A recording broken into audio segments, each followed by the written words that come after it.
The California real estate exam tests your ability to apply definitions to specific scenarios, rather than just reciting them.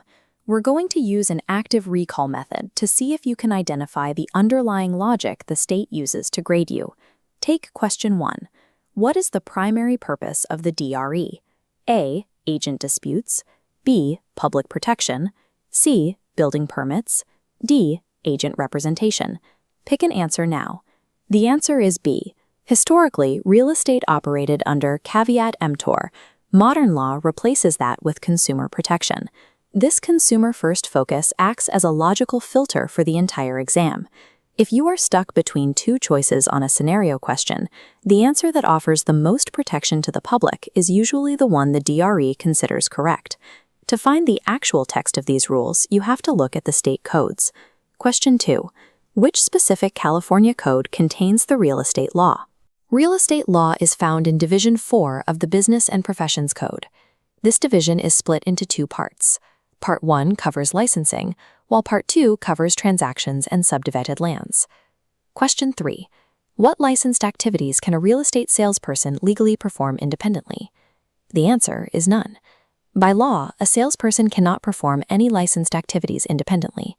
All work must be conducted under the control and supervision of a responsible broker. There is a specific legal distinction to maintain here. While you may file your taxes as an independent contractor, the real estate law classifies every associate licensee strictly as an employee of their broker. Without a supervising broker of record, your license is legally inactive. Because of this specific structure, the broker carries the ultimate legal liability for every action you take in the field. Consider this scenario. If an agent places this advertisement for a property but fails to include their name or their status as a licensee, what specific violation have they committed? This is blind advertising. It is separate from false advertising, which involves lying about the property itself. Blind advertising is the failure to disclose that the person behind the ad is a licensed professional. When an agent violates these rules and causes financial harm, the state provides a path for victims to recover their losses through the Consumer Recovery Account. The state exam frequently tests the specific payout limits for this account.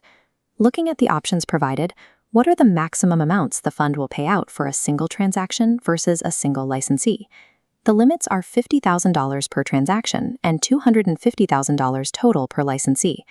On the exam, associate the smaller number with the individual event and the larger number with the agent's lifetime cap.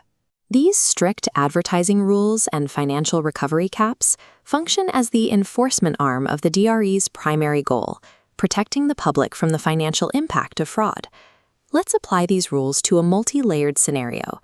An agent with an expired license continues selling property, accepts commission checks directly from buyers, and deposits those checks into a personal bank account.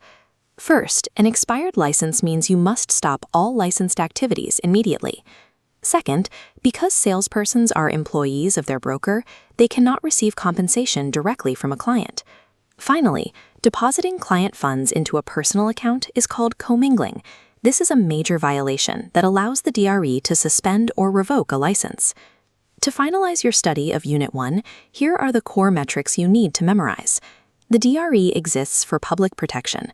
Real estate law is in the Business and Professions Code, Division 4. Salespersons must be supervised by a broker. Commingling is the illegal mixing of funds. Blind advertising is failing to identify yourself as an agent. The recovery account limits are $50,000 and $250,000, and your license must be renewed every 4 years. These definitions form the baseline. Once you have these locked in, you can use them to logically deconstruct the more complex scenarios you will find on the state exam.